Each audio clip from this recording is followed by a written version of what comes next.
자, 그러면 이제 디스크립션 안에 있는 요 내용들을 이제 예쁘게 정리를 하도록 할게요. 자, 완성본 보시면 일단 X부터 요쪽에 위치시켜야 되겠죠?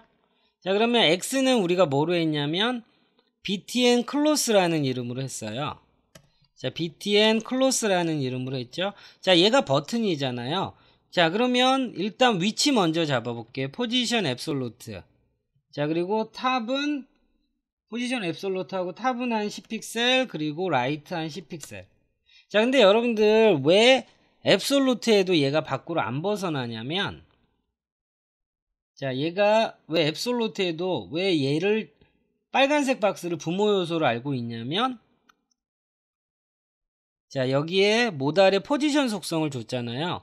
그래서 얘가 부모 요소로 인식하는 거예요, 얘를. 그래서 넘어가지 않고 요렇게 탑 제로, 라이트 제로가 요쪽이 되는 거죠. 자, 그러면 저 버튼에 백그라운드 컬러를 화이트로 주면은 되나요? 아니죠. 트랜스 페어런트라고 해서 투명하게 해주시는 거고요. 보더는 안 쓸 거죠. 보더는. 그러면 우리가 만들려고 하는 버튼 모양이 됐죠. 그리고 폰트 사이즈는 조금 키워줄게요. 한 20픽셀 정도. 그리고 맨 처음에는 자, 한 20은 너무 크네요. 한 18픽셀 정도 주시고요. 그리고 맨 처음에는 컬러가 요렇게 약간 어두운 색상. 자, 뭐 한 999 정도 줄까요? 자, 그 다음에 마우스가 올라갔을 때 검은색이 될 거죠. 자, 그러면 btn 클로스에 이렇게 마우스가 올라가면 호버되면 컬러를 이렇게 다시 검은색으로 바꿨어요. 자, 그러면 이렇게 바뀌죠. 그리고 아무래도 손가락이 나오는 게 보기가 좋으니까 btn 클로스에 커서 포인터라고 이렇게 주시면 됩니다. 자, 그리고 전체적으로 이 디스크립션 안에 있는 내용을 다 중앙 정렬할 거니까 여기에 텍스트 얼라인 센터 줘서 이렇게 중앙 정렬 해줄게요. 자, 그러면 이제 거의 다 됐고요. 요 인풋이랑 요 버튼 이 두 가지 디자인 해주면 되는 거죠. 자, 그러면 인풋이라고 되어 있는 거는 인풋 타입 이메일로 해주시면 돼요. 자, 그래서 디스크립션 밑에, 자, 여기서부터, 왜냐면 이 HTML 안에 인풋 타입 이메일 그리고 버튼 이렇게 하면은 엄청 많잖아요. 그러니까 디스크립션 콘텐트 밑에 인풋인데 타입이 이메일 요렇게 선택을 해주시면 돼요. 자, 그리고 이 부분이 속성 선택자잖아요. 속성 선택자 역시 이렇게 따옴표 또는 쌍따옴표 있던 없던 상관없습니다. 그래서 저는 뭐 없는 게 없어도 상관없으면 안 쓰는 게 편한 거죠. 자, 그러면 이렇게 되어 있는 게 하나 있고요. 디스크립션 콘텐트 밑에 버튼, 저기 뉴스레터 구독하기라는 요 버튼이 있는 거죠. 자, 이렇게 선택자 두 개 하시고요. 자, 그러면 인풋이나 버튼 이런 폼 요소는 인라인 블럭이란 말이에요. 인풋이랑 버튼은 인라인 블럭이기 때문에 저렇게 가로 배치가 된 거죠. 그래서 디스플레이 블럭으로 바꿔주시고요. 역시 이 버튼도 디스플레이 블럭으로 바꿔줄게요. 자, 그런데 디스플레이 블럭으로 바꾸면 기본 너비가 100%로 변경이 되잖아요. 그런데 예외가 얘네들이에요. 인풋이랑 버튼은 디스플레이 블럭으로 하더라도 위드스가 100%가 안 돼요. 그래서 이렇게 100%라고 따로 지정을 해주셔야 되는 거예요. 자, 이런 부분 잘 모르시는 부분 되게 많아요. 자, 그리고 자, 이메일 주소를 입력하세요라고 되어 있는 이 부분에 있는 저 플레이스 홀더가 중앙 정렬이 안 되어 있으니까 보기가 그렇죠.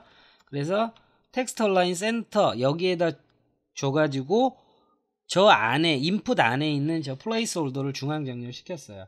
자, 그러면 이제 우리가 해줄 부분은 이제 인풋이라고 되어 있는 부분의 디자인, 그리고 이 버튼이라고 되어 있는 부분의 디자인. 자, 버튼이 뭐 버튼은 먼저 할게요. 보더는 안 쓸 거니까 보더 넌 해주시고요. 저는 백그라운드 컬러를 크림슨 색상으로 했어요. 그 다음에 컬러를 하얀색으로 했고요. 그리고 손가락 나와야 되니까 커서 포인터. 그 다음에 전체적으로 패딩을 한 8픽셀 정도 줘서 이렇게 만들었어요. 자, 전체적으로 한 7 정도 줬나 보네요. 완성본 보니까. 한 7픽셀 정도 줘서 만들었고요. 자, 그러면 이제 위에 있는 인풋 타입 이메일 요거 할 차례잖아요. 이거 역시 패딩 7픽셀 비슷하게 해 주시고요. 그 다음에 마진 버텀을 한 10픽셀 정도 해서 요거 조금 띄워줬어요. 자, 됐습니다. 그러면 이제 다 된 거예요. 그러면 이제 할 부분이 뭐냐면, 저 보더 색깔이 조금 마음에 안 드네요. 자, 보더를 1픽셀 솔리드하고 저는 CCC 정도로 했어요. 자, 됐습니다. 자, 그리고 여러분들 요거 보시면은 인풋 요소는, 자, 보시면은 인풋 타입 텍스트 뭐 이메일 이런 것들 그 버튼은 이렇게 눌렀을 때 검은색 아웃라인이 생기잖아요. 이건 HTML 자체에서 생기기 때문에 보기가 좀 안 좋잖아요. 그래서 항상 아웃라인을 넌으로 이렇게 해주시면 돼요. 자, 이것도 아웃라인 넌으로 해주시면 돼요. 자, 물론 제 강의 들으신 분들은 이런 커서 포인터, 아웃라인 넌, 보더 넌 이런 것들 굉장히 자주 쓰기 때문에 리셋 CSS로 만들어서 사용해야 된다라는 부분들 전체 제작 강의에서 제가 항상 하는 거잖아요. 근데 지금은 이제 모달 만드는 거라 제가 리셋 CSS에 대한 설명 드리는 게 너무 길어져서 그냥 뭐 비효율적이지만 아웃라인 넌을 두 군데다 다 줬습니다. 자, 그러면 이제 요 플레이스 홀더 디자인이잖아요. 자, 플레이스 홀더는 CSS3부터 생긴 거니까 플레이스 홀더 라고 하시면 안 돼요. 요 세미콜론이 반드시 하나 더 있어야 돼요. 자, 하나만 있으면 안 돼요. 자, 비포 애프터 뭐 기타 등등 뭐 호버 이런 것들은 CSS3 이전에 있던 거니까 두 개를 쓰던 하나를 쓰던 상관이 없지만 플레이스 홀더와 같은 6, 7개 정도 있어요. CSS3 버전에서 새로 생긴 가상 클래스는 반드시 콜론을 2개 쓰셔야 돼요. 자, 이렇게 하면 이제 저 이메일 주소를 입력하세요 라는 거에 색깔도 바꿀 수 있고 얼마든지 원하는 대로 자 바꿀 수 있는 거죠. 폰트 사이즈도 제가 바꿔볼게요.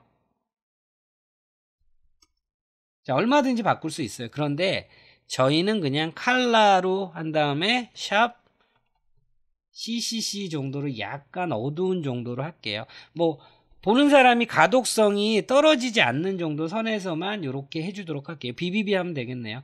자, 됐습니다. 그러면 이제 완성본 보시면 이렇게 눌렀을 때 이 플레이스 홀더가 사라지고 밖으로 빠지면 다시 나타나는 거죠. 자, 그러면 이 입력 요소를 누른다는 거는 포커스라는 가상 클래스예요. 그러니까 디스크립션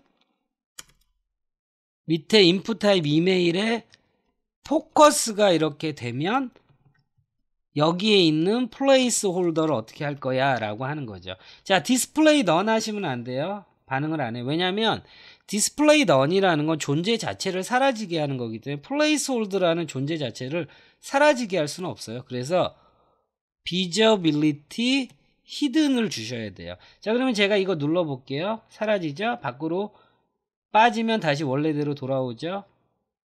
자, 그래서 디스플레이 넌 하시면 안 돼요. 자, 그러면 완성본은 서서히 사라지고 서서히 나타나잖아요. 자, 이걸 하기 위해서 클릭했을 때 오퍼서티 1이 되고 아니죠, 반대죠. 오퍼서티 0이 돼야 되는 거죠. 자, 그러면 눌렀을 때 똑같죠. 그러면은 여기에 트랜지션을 주시면 돼요. 자, 트랜지션 0.5S 정도 줄게요. 자, 그러면 이제 눌러볼게요. 서서히 사라지죠. 나타나죠. 자, 이거는 실질적으로 안 보이게 하는 애고요. 이거는 오퍼서티 제로는 이 트랜지션을 받기 위해서 이렇게 오퍼서티 제로를 넣은 거예요. 자, 실질적으로 비저빌리티 히든 때문에 안 보이는 게 되는 거죠. 자, 다시 말씀드리지만 디스플레이 넌으로 하시면 안 됩니다. 자, 그러면 여기까지가 이제 레이아웃을 만드는 부분을 한 거예요. 아직 기능적인 부분은 전혀 하지 않았어요. 자, 그러면 반응형 만드는 부분까지 완성을 하고 나서 기능을 하도록 할게요. 자, 그러면 미디어 쿼리 작성해 주세요. 미디어. 자, 모바일 파트만 할게요. 맥스 위드스 768 픽셀. 자, 그럼 맥스 위드스 768 픽셀 했을 때, 자, 우리가 이 가로 배치가 뭘로 돼 있나 볼게요. 자, 위에다 제가 CSS를 또 열을게요. 보기 편하시게. 자, 그러면 미디어 쿼리 안에서 변경해 줄 부분이 뭐냐면 이 부분이에요. 자, 요 div 두 개를 가로 배치시킨 게 요 모달 컨텐트의 디스플레이 플렉스를 줘서 그런 거잖아요. 그런데 디스플레이 플렉스에는 플렉스 디렉션 로우가 기본값이에요. 로우가 기본값이에요. 그러니까 로우가 가로잖아요. 이걸 그러면 컬럼으로 변경해 줘야 된다는 거예요. 그러니까 모달 컨텐트라고 되어 있는 거에 플렉스 디렉션을 컬럼으로 변경을 해주는 거죠. 자, 그러면 이제 검사한 다음에 여기 모바일 상태로 보도록 할게요. 자, 그럼 모바일 상태로 이렇게 보니까 가로 배치되어 있던 게 세로 배치로 됐죠. 자, 세로 배치됐고 또 바꿔줄 부분이 뭐냐면 이 부분이에요. 자, 이 PC 버전 상태에서 보시면 모달 콘텐트가 현재 600픽셀이 되어 있잖아요. 그러니까 100%로 변경을 해주시는 거죠. 자, 다 들어오죠? 자, 그리고 이 모달 컨텐트 밑에 div, 자, 이 모달 컨텐트 밑에 div의 위드스를 저는 한 350픽셀 정도 줄게요. 자, 왜 이렇게 주냐면 300 모바일 사이즈는 300 아이폰 6 기준으로 375픽셀의 너비 정도를 갖고 있어요. 그래서 350 정도 너비 주시면은 약간의 여유 공간도 있고 괜찮아요. 그러면 이제 마지막으로 할 게 뭐냐면, 자, 우리 반응형 상태 보고요. 자, 마지막으로 할 거는 요거잖아요. 요거 높이를 적당하게 조절해 주는 거죠. 자, 그러면 이 부분이 포토잖아요. 자, 포토에다가 이 부분이 중요합니다. 포토에 내가 하이트를 예를 들어 250픽셀 이렇게 줬어요. 아무 반응이 없어요. 왜냐면 포토라는 거에 너비는 플렉스로 잡혀 있잖아요. 자, 그렇기 때문에 플렉스로 받아야 돼요. 그래서 플렉스 베이시스라고 주신 다음에 베이시스라고 주셔야지 저렇게 높이를 갖는 거예요. 자, 이거 플렉스를 쓰시는 분들이 가로 배치 여기까지는 뭐 쉽잖아요. 그런데 이게 모바일로 됐을 때 방금처럼 하이트 250픽셀 뭐 예를 들어 저도 처음에 할 때 그랬지만 250픽셀 이거 왜 안 되지? 위드스인가? 가로 세로가 바뀌었으니까 위드스 250을 줘야 되나? 아무 반응이 없단 말이에요. 왜냐하면 플렉스라는 걸로 이제 크기를 잡아놨기 때문에 역시 플렉스로 교체를 해야 되는 거예요. 그래서 플렉스 베이시스 250으로 잡아주시는 거죠. 자, 근데 이건 좀 여담인데 플렉스 수업은 아니라서, 자, 여러분 플렉스 1이라고 하는 건 플렉스 그로우 1 그리고 플렉스 쉬링크 0 그리고 플렉스 베이시스 0. 자, 요 세 개를 하나의 단축 속성으로 갖고 있는 거예요. 자, 그러니까 플렉스 베이시스가 제로인 거잖아요. 그러니까 요걸로 받아야만 저거를 요렇게 바꿀 수 있다는 거죠. 자, 그래서 뭐 본의 아니게 플렉스 설명까지 드렸는데 자, 그렇습니다. 자, 그러면 이제 반응형까지 완성이 됐으니까 이제 우리가 할 거는 뭐냐면 기능하게 하는 걸 하면 되는 거잖아요. 자, 이제 요렇게 뉴스레터 구독하기라는 버튼을 눌렀을 때 이렇게 나타나고 X를 눌렀을 때 사라지고 그리고 이 오버레이를 눌렀을 때 닫히는 것은 jQuery로 하도록 하겠습니다.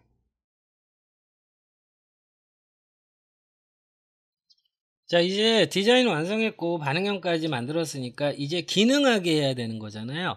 자, jQuery CDN 이렇게 연결해 주시고요. 헤드하고 헤드 사이에 이렇게 연결해 주세요. 자, jQuery CDN 연결했고요. 자, 그러면은 jQuery CDN 연결했으니까 이제 여기에다가 스크립트를 적을 거잖아요. 스크립트. 자, 그런데 스크립트를 적기 전에 CSS에서 해줘야 될 게 하나 더 있어요. 자, 보시면 현재 이 상태는 뭐냐면 액티브가 들어가 있는 상태란 말이에요. 자, 그러면 우리가 jQuery에서 액티브를 넣고 뺄 거잖아요.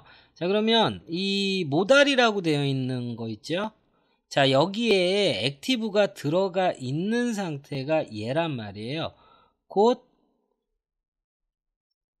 처음에 요 모달이라는 건 오퍼서티가 제로인 상태예요. 자, 없는 상태죠. 그런데 모달에 액티브라는 클래스가 들어가면 오퍼서티 1인 상태로 변경을 할 거란 말이에요. 자, 그러면 HTML에다가 우리가 강제로 액티브를 넣어볼게요.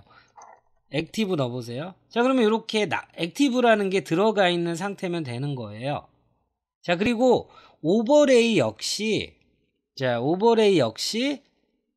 액티브가 들어가 있을 때 저렇게 나타나는 거잖아요. 그러니까 얘도 오퍼서티가 제로고 액티브가 들어가 있는 상태 때 오퍼서티가 1이 되는 거예요. 자, 그러면 오버레이에도 강제로 액티브를 넣어볼게요. 자, 그쵸? 그러면 이제 우리 미션은 모달이라는 거에 액티브를 넣고 빼고 오버레이에 액티브를 넣고 빼는 작업을 jQuery 코드로 해주면 되는 거죠. 자, 그리고 얘네가 이제 트랜지션으로 돼야 되는 거잖아요. 이런 식으로 서서히 나타나다가 사라져야 되는 거잖아요. 그러니까 트랜지션을 여기에다가 0.5s 정도 줄게요. 자, 트랜지션은 0은 빼도 상관없습니다. 넣어도 상관없고요. 자, 모달 역시 트랜지션이 있어야지 서서히 나타나죠. 여기에다가 이렇게 줄게요. 자, 그러면 이제 우리가 강제로 테스트를 위해서 줬던 액티브는 지워줄게요. 자, 지워주면 아무것도 없죠? 자, 됐습니다. 그러면 이제 눌렀을 때 나오게 하는 요 뉴스레터 구독하기라는 버튼을 만들어 주도록 할게요. 자, 뉴스레터 구독하기라는 버튼 그리고 btn 오픈이라는 이름을 주도록 할게요. 자, 그러면 이거를 눌렀을 때 이제 이런 식으로 액티브를 두 군데에다 추가하면 되죠. 모달이라는데 그리고 오버레이에다가. 자, 기억하시고요. 자, 그러면 이제 스크립트를 작성하도록 할게요. jQuery. 자, 그러면 달러 하시고요. 뭘 누를 거냐면 btn 오픈이라는 애를 누를 거예요. 우리 방금 요거 만들어 놓은 거 있죠. 요거 뉴스레터 구독하기. 이거를 눌렀을 때 클릭 괄호 열고 오른쪽 한 칸 이동 중괄호. 아이고, 제가 펑션도 안 넣네요. 자, 클릭하고 펑션 괄호 열고 오른쪽 한 칸 이동 중괄호. 자, 그러면 btn 오픈을 눌렀을 때 어떻게 될 거냐면 모달이라고 되어 있는 애 여기에 클래스를 넣을 거잖아요. add 클래스 그리고 클래스 이름은 active 이렇게 넣을 거예요. 당연히 여기에 점 있으면 절대 안 됩니다. 액티브 이렇게 넣어줄 거예요. 자, 그런데 우리가 btn 오픈 눌렀을 때 모달에만 액티브가 들어가는 게 아니잖아요. 자, 이렇게 해서 오버레이에도 동시에 들어가게 해주는 거죠. 그런데 위아래가 똑같으니까 이렇게 중복해서 쓸 필요 없이 여기에 콤마하고 오버레이 이렇게 적어주시면 돼요. 자, 그러면 눌러볼게요. 눌렀을 때 정상적이라면 액티브가 추가되면서 나올 거예요. 그런데 지금 눌리지 않고 있죠. 자, 여기에서 여러분 굉장히 중요한 파트가 나오는데, 자, 여러분 눈에는 안 보이지만 지금 오버레이라는 이 div가 이 버튼을 감싸고 있는 거예요. 그래서 이 버튼 자체가 클릭이 안 되는 거예요. 자, 그러면 오버레이라고 되어 있는 부분 있죠? 자, 오버레이라고 되어 있는 부분, 자, 이 부분을 제가 백그라운드 컬러를 여러분 제가 다른 색으로 한번 바꿔볼게요. 레드로 바꾸는 순간에 어떻게 되죠? 자, 레드로 바꿔볼게요. 자, 오퍼서티는 제가 0.5 정도로. 자, 이제 확인되시죠? 자, 눈에는 안 보이지만 지금 오버레이가 전체를 덮고 있기 때문에 저 버튼 자체가 클릭이 안 되는 거죠. 자, 그렇기 때문에 자, 다시 원래대로 돌리고요. 자, 그래서 존재하지만 마우스 클릭을 받지 않겠다라고 하는 게 포인터 이벤츠라는 속성이 있어요. 이걸 none으로 주시면은, 자, 이제 현재 오버레이가 존재하는 건 아까랑 똑같아요. 그런데 마우스 이벤트를 안 받겠다는 거예요. 곧 이제는 버튼이 눌리죠. 그쵸? 자, 이 부분 되게 중요합니다. 마우스 포인터 이벤트 none. 자, 됐습니다. 그러면은 이제 다시 뭘 해야 되냐면 이 X라고 되어 있는 버튼이 있잖아요. 자, btn close라고 되어 있는 버튼을 눌렀을 때 이번에는 들어가 있는 액티브들을 빼주면 되는 거잖아요. 자, 그러면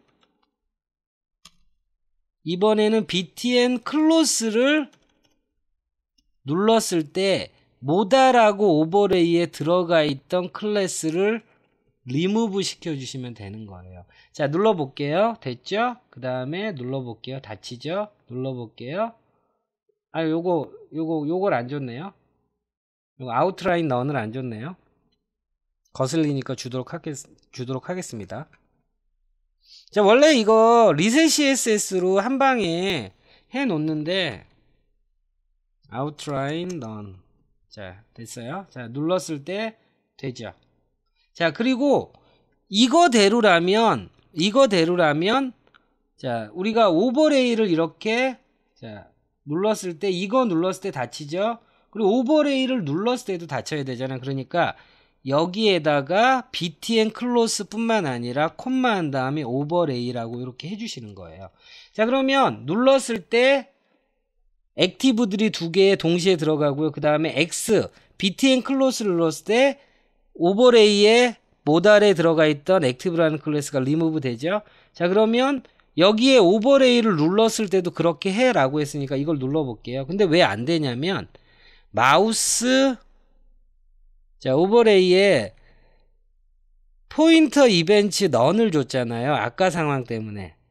자, 그쵸? 그러니까 액티브가 들어갔을 때는 이제 원래 상태로 돌려주시는 거예요. 포인터 이벤트 all이라고 원래 상태로 돌려주시는 거죠. 그래야지 이벤트를 받는 거니까. 액티브가 들어갔을 때. 자, 다시 해볼게요. 눌렀어요. 이제 이쪽을 눌러볼게요. 이벤트를 받죠? 자, 이 부분이 너무너무 중요합니다. 자, 물론 포인터 이벤트라는 속성을 쓰지 않고도 할 수 있어요. 자, 제가 포인터 이벤트를 주석 처리할게요. 자, 주석 처리할게요. 자, 그러면 얘가 안 눌리는 상태잖아요. 그런데 이 오버레이를 비저빌리티 히든으로 감춰 놓으시는 거예요. 그러면 얘가 눌린단 말이에요, 이제. 그렇죠? 비저빌리티 히든이니까. 그러면 비저빌리티 히든이 된 상태가 액티브가 됐을 때는 이제 보여야 되는 거잖아요. 그러면 비저빌리티 비저블로 이렇게 바꿔주시는 거예요. 자, 클릭, 클릭, 클릭, 클릭. 자, 그래서 이런 경우에 포인터 이벤트라는 속성을 가지고 마우스 포인트에 이제 클릭을 받지 않게 하는 마우스 포인터 이 속성을 사용하셔도 되고, 그리고 비저빌리티 히든, 비저블로 사용하셔도 됩니다. 그런데 뭐 일반적으로 저는 마우스 특별한 경우가 아니면 이 비저빌리티 히든, 비저블로 어지간한 것들은 웬만하면 다 해결이 되거든요.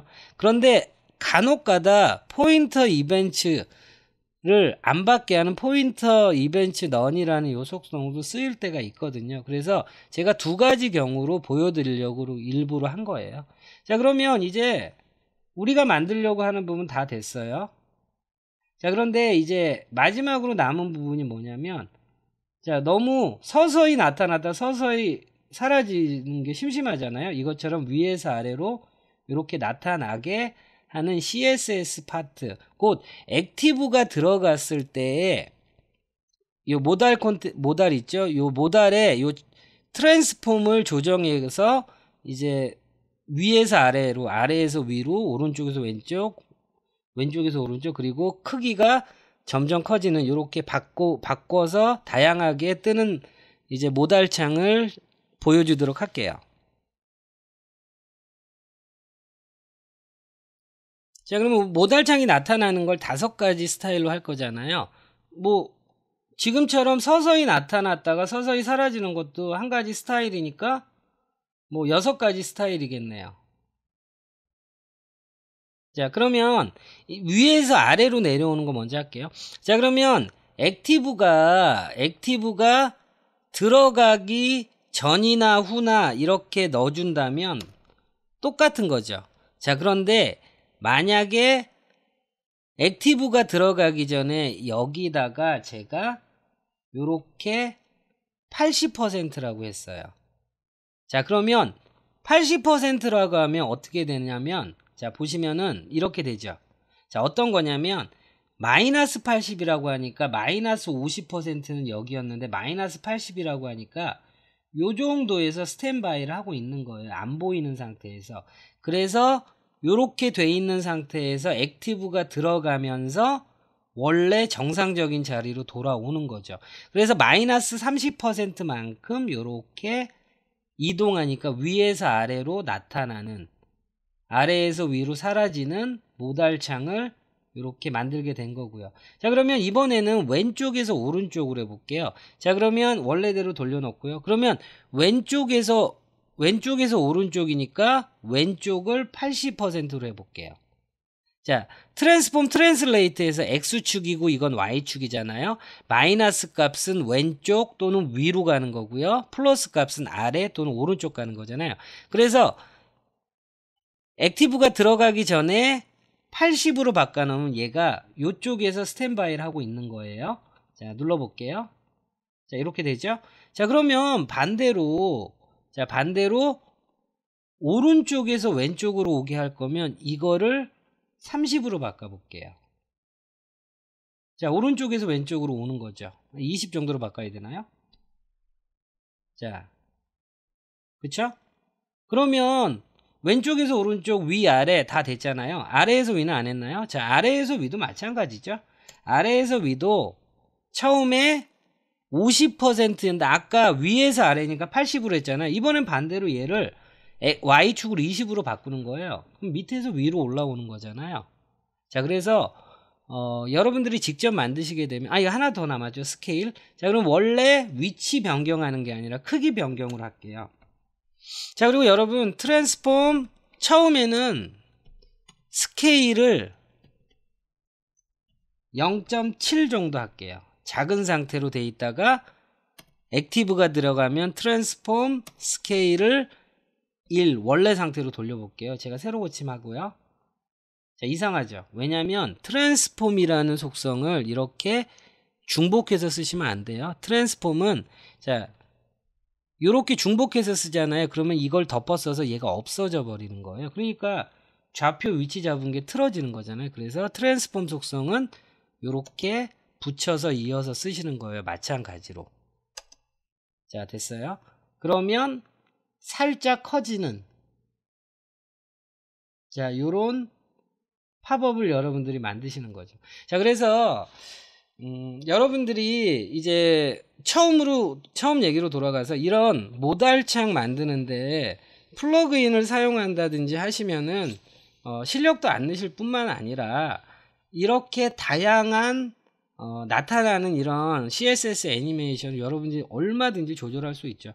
물론 여기다 로테이트 속성 넣으면 회전하면서도 나오고 뭐 그렇게까지는 방정 맞아서 안 하겠지만, 그래서 모달창 지금 제가 만드는 거 하면서 볼만하게 만드는 거 하려고 CSS 파트도 많이 했고, 그리고 설명을 다른 CSS 속성들 뭐 비저빌리티, 플렉스, 그리고 포인터, 이벤트 이런 부분들 쭉 설명하고, 가상 클래스 부분 있죠. 포커스, 플레이스홀드 뭐 이런 부분들 설명하느라고 모달창만 딱 띄우는 영상보다는 훨씬 길지만, 여러분들이 이제 모달창 하나를 띄우더라도 정말 꼼꼼히 예쁘게, 그리고 직접 쳐서, 여러분 이제 자코리아나 사람인 이런 데 보면 하드코딩 가능하신 분이라고 적혀 있는 게, 뭐 하드코딩이 뭐 밤에 안 자고 열심히 하드하게 일하는 코딩이 아니잖아요.